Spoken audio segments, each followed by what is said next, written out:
A friend of mine sent a question to me on Facebook, and she asked, what do you think the real estate market will look like for buyers in the fall? Hi, I'm Bob Woolverton. I'm with Pure Real Estate in Bellevue, Washington. Here on YouTube, I'm known as your Northwest Realty Advisor. When we come back after this 8-second break, I'll tell you what I told my friend about what I think the real estate market may look like coming this fall, so stick around.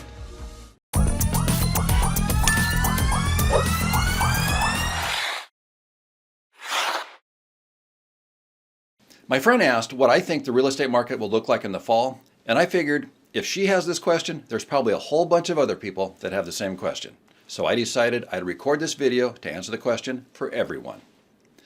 Well, I must say, those who work in the real estate industry always post the most optimistic view of the future. For example, the chief economist at the National Association of Realtors is predicting home sellers who have been waiting on the sidelines will return to the market with the reopening of the economy, and buyers will be taking advantage of historically low mortgage rates.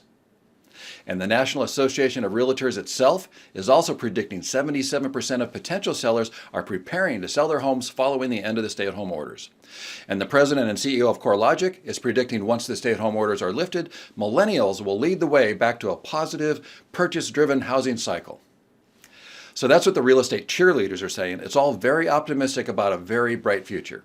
But if you watch the stock market and you see the instability in the market, that instability is a result of uncertainty about our economic future. Right now, there are so many variables that at this moment, no one can predict with any certainty what will happen. The two largest variables that will impact the future of the economy is if we have a second wave of COVID-19 infections that cause a second shutdown. And even without a second economic shutdown, the question will be how quickly will people return to their previous travel, entertainment, and spending habits.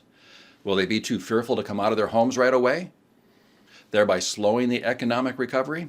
We just don't know right now. Initially, when this shutdown started, in my mind, I thought we were just going to hit the pause button for a month or two, and then we'd hit the play button, and things would return to normal relatively quickly. However, as we are now seeing, that is likely to not be the case. There may be a lot of businesses that don't even survive the shutdown and therefore may never come back. We already know that businesses like J.Crew, Neiman Marcus, JCPenney have already filed for bankruptcy. Sur La Table, which has 130 stores nationwide, is also considering the possibility of declaring bankruptcy. And while Sur La Table was shut down, their e-commerce increased by 100%. But their e-commerce was just a small fraction of their overall business, so it may not be enough for them to survive. And locally, Specialties Cafe and Bakery, which has 6 stores in Seattle and 1 in Bellevue, has announced they're closing their doors permanently, so they will never come back. But let's also look at some national economic indicators.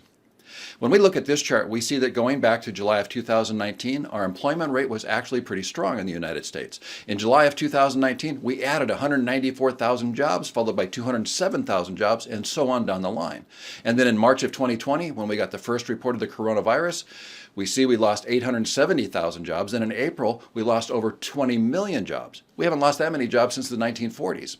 Now in this chart, you see the job losses by industry over the last 2 months, and you can see leisure and hospitality and the retail trade made up nearly 50% of overall job losses. And the leisure and hospitality trade may actually take a little longer to recover, waiting for people to get comfortable with traveling again. One of the economic indicators that I've been watching is the number of commercial flights that have been grounded. And you can see there's been about a 75% reduction in the number of flights. Now the good news is I recently heard the number of flights in China is increasing, and of course they are ahead of us in the coronavirus curve. So hopefully it may not be too long and we'll see these commercial flight numbers starting to return to normal on a global basis, or at least heading in that direction. If you saw Fed Chairman Powell on 60 Minutes Sunday night, he believes we are not going to see a V-shaped recovery. He believes our economic recovery is going to be much more gradual, and he may be correct. Because what we're seeing right now is our local government entities are beginning to feel the revenue shortfalls from the loss of sales tax revenue, loss of revenue from building permits, and everything else. So as a result, our local government entities are beginning to lay off employees. So it is very likely our economic recovery will be much slower than some politicians would have you believe. Now, what I do know is that before COVID-19 hit, we had a housing shortage. Basically nationwide, there weren't enough houses to meet the housing demand. In the Seattle area, we had a very strong jobs market that was driving a strong demand for housing, and we also had historically low mortgage interest rates. And recently, Moody's reported that Seattle is among the top-rated cities to have the fastest economic recovery after the COVID-19 virus. I anticipate in the Seattle area, our jobs recovery will progress relatively quickly and our housing demand will stay strong because of that housing shortage. What we also know is that the rental housing market was hit the hardest by these job losses, and home ownership was not affected as much as the rental market was affected. So I anticipate in the Seattle area, demand for housing will remain high. I anticipate mortgage interest rates will stay near the historic lows we have right now.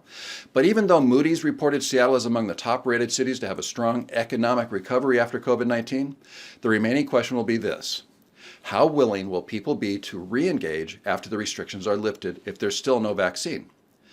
The real estate cheerleaders are predicting home sellers who have been waiting on the sidelines will hit the market in droves.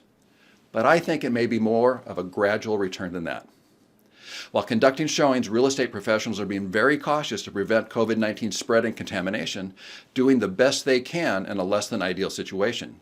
But the question will be how many people are willing to take the risk of having their homes potentially contaminated when strangers come into their home. And right now, it's tough for buyers. It's very competitive for the few homes that are on the market right now.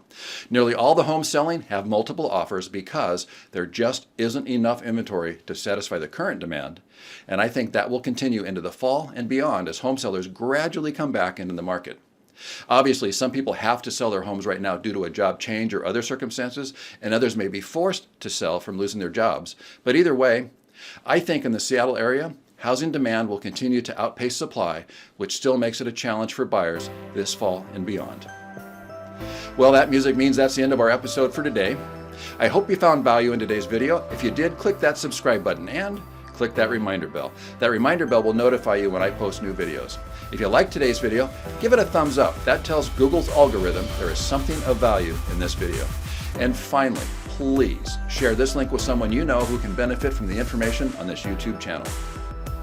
You can find my email address and my telephone number in the description below and at the end of this video. Call me or email me. I'd love to hear from you, and I'd love to represent you in your next real estate transaction. I'm Bob Woolverton. I'm with Pure Real Estate in Bellevue, Washington. Here on YouTube, I'm known as your Northwest Realty Advisor. Every Tuesday morning at 7 a.m., I post new videos about buying, selling, or investing in real estate, as well as some home tours and listing videos. I'll see you next week.